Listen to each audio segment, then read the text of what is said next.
Fala pessoal, tô aqui de volta com outro vídeo e hoje a gente vai bater um papo sobre o e-Tool M24, mais conhecido como Supercharger do Fiesta.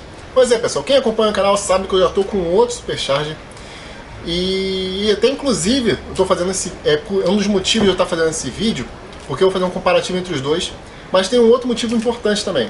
Por mais que a gente tenha feito vários testes, temos os resultados, o pessoal já tem uma ideia da minha opinião. Muitas pessoas chegam aqui e ficam perguntando: ah, mas se eu fizer no carro tal, se eu fizer isso, fica bom? Você acha que você recomenda? Então o vídeo de hoje é sobre isso, para dar minha opinião sobre o M24. Vamos entender aqui, tá? O M24 tem esse nome porque cada giro da polia aqui, ele desloca 24 polegadas de ar, seriam por volta de 390 cilindradas a cada giro da polia aqui. Então isso significa que é o seguinte, ele é pequeno. E para ele dar potência, para ele suprir o ar do motor, empurrar mais ar com pressão, ele tem que girar, e girar muito. Só que chega um momento que ele começa a girar tão rápido e a pressão começa a crescer, subir mais um pouco, que as perdas dele começam a aumentar. Quanto mais ele gira e mais ele der pressão, a partir de um certo momento, a eficiência dele vai desabando. Tá? Essa é a verdade. Por mais que a construção dele seja muito boa, tá? Eu vou chegar a isso depois, quando fizer o outro comparativo com o outro blower, eu vou falar mais sobre isso, mas a construção dele é muito boa, ele não tem tanta perda assim quanto outros blower, mas ele perde muito, porque todo Supercharger perde, tá? Então isso é uma coisa que você tem que levar em consideração. Por mais que ele tenha uma eficiência, vamos supor, de 80% girando 5.000 RPM, a 10.000 não significa que ele vai ter 80%, pode ter 60%, 50%, já caiu muito, entendeu? Você tem que olhar o mapa, cada blower é uma coisa. E aí que entra o ponto. Além disso tudo, existe um limite de giro. Você não pode sair girando 30.000 no blower. Tá? Tem que respeitar um certo limite, senão ele quebra, ele estoura. Porque chega um ponto que ele começa a girar tão rápido que as partes lá de dentro não vão aguentar, os rolamentos não vão aguentar, o calor que vai gerar ali não vai aguentar, vai dilatar muitas peças e ele vai quebrar. Isso que vai acontecer. E como potência, né, basicamente potência de motor, está diretamente relacionada ao consumo de ar que o motor vai ter, né, quanto mais ar o motor consumir, né, desconsiderando também a eficiência do motor e tudo mais, mas basicamente, quanto mais ar o motor consumir, mais potência ele tem, a gente pegando o limite dele, a gente pode chegar num valor que, no máximo dele, você respeitando os limites de fábrica, você pode tirar em torno de uns 120 a 130 cavalos no máximo. Isso vai depender da eficiência do motor, né, da pressão de trabalho que esse blower vai ter no motor, então depende de várias coisas. Isso significa o seguinte: se você pegar um motor 1.0, o máximo que você vai conseguir tirar, por mais que o motor tenha 60 cavalos, o máximo que vai conseguir tirar seriam por volta ali de 130 cavalos. O máximo explodindo. Né? Se eu tiver um motor 2.0, então vou tirar mais? Não, você vai continuar tendo um limite de 130 cavalos. Por quê? Porque vai ter um limitador de ar, né, que o blower não vai conseguir mais suprir esse ar. Para você alimentar os cavalos, você alimenta com ar, não é combustível. O combustível é como eu posso dizer, é um cálculo que você tem que fazer em cima do ar. Mas o que vai fazer o motor andar é o ar, entendeu? Então, e ele chega nesse limite. Bom, então se eu tiver um motor 2.0 de 140 cavalos, eu botar esse blower, eu vou conseguir tirar mais potência? Não, você vai perder, porque ele vai restringir, ele não vai conseguir dar nem o ar que o motor precisa, muito menos mais para tirar potência, entendeu? É assim que funciona. Então quando as pessoas perguntam: ah, quanto de pressão esse blower trabalha? Nenhuma. Ele não trabalha com pressão, ele trabalha com ar. Quanto mais ar ele conseguir dar em relação ao ar que o motor consome, vai ter a pressão. Ou seja, se ele der muito ar, girando muito, e o motor está consumindo pouco ar, ele vai ter muita pressão. Mas se ele estiver girando muito, mas o motor consome também muito ar, ele vai ter pressão quase nenhuma ou nenhuma, dependendo da situação. Entendeu? É assim que funciona. O blower não é igual ao turbo, que você limita por pressão, mas sim se limita por giro. Ele só é um compressor de ar. Ele dá ar. Agora a pressão que vai sair desse ar que ele vai gerar, né, que ele vai empurrar, depende diretamente do consumo do motor. Entendeu? É assim que funciona. O único limite que existe é que esses blowers pequenos não podem trabalhar com mais de 1 bar de pressão, que é risco de quebra. Vamos fazer um exemplo prático. A gente usou esse blower no meu Chevette. É um Chevette 1.6 carburado.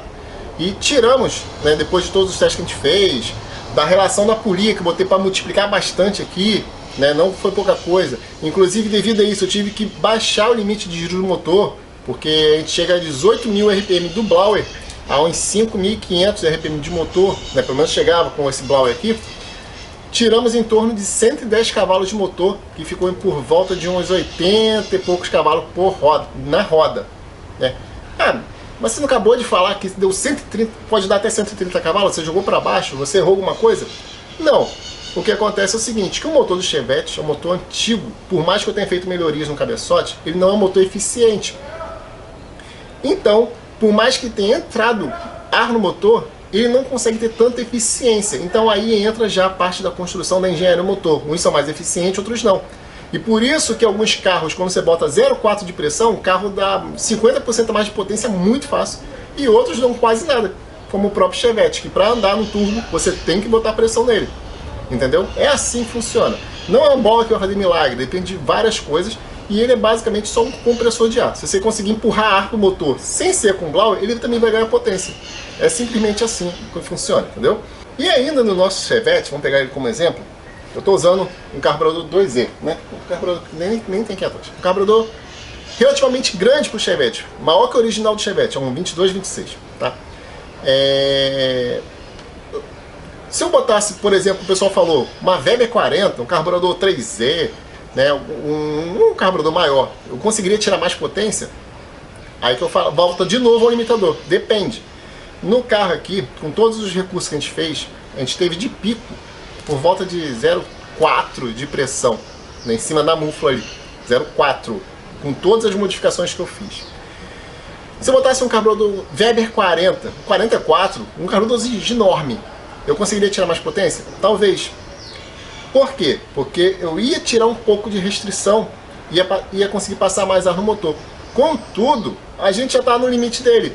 Pode ser que poderia entrar mais ar, mas por ter menos restrição, ele não trabalharia com 0,4 de pressão, trabalharia com 0,3 ou menos, depende do quanto restringe esse carburador e quanto iria restringir o outro, entendeu? Então, ou seja, pode ser que tenha um ganho, ou que seja mínimo, ou pode ser que fique 6 por meia dúzia, porque o limitador não é o carburador, e sim o blower.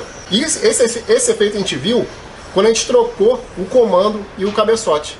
Eu tinha um cabeçote, que era aquele cabeçote com defletor, e quando a gente trocou, a potência do blower, a pressão do blower caiu. Acho que antes trabalhava com 0,5 e depois, né, começou a trabalhar com 0,4 ou próximo disso, eu não lembro exatamente, mas não foi a mesma pressão. Por quê? Porque a gente tirou uma restrição, o cabeçote antigo já restringia mais e consequentemente começou a passar mais livre o ar. Mas, como ele empurra a mesma quantidade de ar sempre, não fez tanta diferença. O que aconteceu foi que o motor começou a consumir mais ar, ele empurra o mesmo ar, então caiu um pouco a pressão. Entendeu? Aquilo que a gente sempre fala, pressão não é tudo. Pressão é só para você saber o quanto você está empurrando, como é que as coisas estão trabalhando. Mas o que vale efetivamente é o quanto de ar está entrando no motor. Que já é outros 500, depende de muita coisa, o quanto de ar entra no motor e o quanto de ar fica, né? Que ela tem esse porém também, mas isso é um outro assunto. Então, com todas essas informações que eu dei aqui, né, qual a minha opinião? O que eu acho? Eu vou falar com vocês, desde o início, antes de botar, que eu falei, ó, vou fazer um projeto Supercharger, que o pessoal fala... O pessoal fala que bota isso aqui em todos os motores e tudo funciona, tudo dá potência. Eu sempre falei que não, né? O pessoal me chamava de maluco, né? Ah, é só botar, você que não sabe o que está fazendo. Então tá bom, eu falei, eu vou fazer só para vocês verem que não é bem assim. Então eu fiz o Chevette para ser Supercharger. Peguei esse blower que vai ser o primeiro, né? E comecei a trabalhar em cima dele e a gente foi progredindo até chegar no limite. E minha opinião mudou, né? Que eu sempre falei, é blower de 1.0. Minha opinião mudou? Não mudou, pessoal. Por quê? Por mais que a gente tenha feito o Chevette ficar divertido, né? O Chevette não ficou um canhão.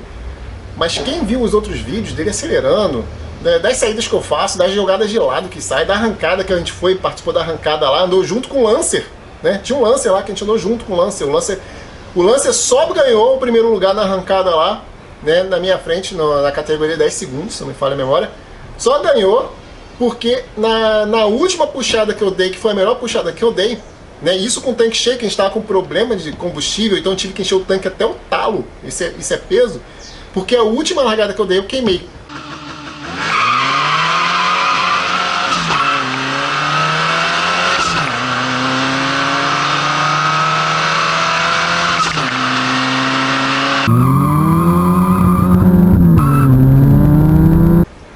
E eu fiz um tempo até melhor que o do Lancer, só que como eu queimei, invalidou.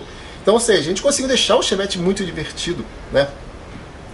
Só que o custo para você adaptar esse blower, essa pecinha no carro, é bastante. Não é simplesmente como o pessoal fala, só prender lá tudo certo, não é. Como eu sempre falo, tem um suporte, então eu vou deixar um vídeo no comentário fixo aqui, do custo que foi para botar esse blower específico. Mas vamos lá, tem um custo da correia, do esticador, do suporte, que é muito chato, da pressurização, do blower, que não é barato. Não é barato. Então, ou seja, se for juntar todos esses, o custo que a gente teve para o resultado que a gente teve, que a gente, como a gente falou, foi uns 110 cavalos, né, a gente basicamente quase duplicou a potência, né, do motor, seria muito mais a pena botar um kit padaria o mais simples possível, que ele tira mais potência ainda, entendeu? Então, ou seja, não vale a pena. Ah, mas se eu quiser fazer uma preparação blower, tá, então valeria a pena? Olha, eu tô testando, como eu falei, estou testando o MR500, que é o do Subaru. Eu vou fazer um comparativo, vocês vão ver se vai valer a pena ou não, porque aquele já chega a ser um pouco melhor. E eu vou chegar a botar em números isso depois para a mesa para vocês. Estou separando o resultado para a gente fazer depois um comparativo. Então, ou seja, talvez ele não valha a pena, e eu não vejo nenhum projeto no qual eu poderia falar, pô, bota o blower do Fiesta M24 que vai ficar muito bom. Porque, como eu falei, tem outras opções de blower, né, que poderia ser para trilha, para gaiola, para carro air-cooled, né, para esse tipo de carro, que poderiam se encaixar até melhor do que ele. E se você quiser potência, ele não vai te dar. Vai ser muito mais fácil você fazer uma preparação turbo, ou se quer mesmo um supercharger maior. Beleza, pessoal? Acho que é isso aí. Até o próximo vídeo. Tchau, tchau.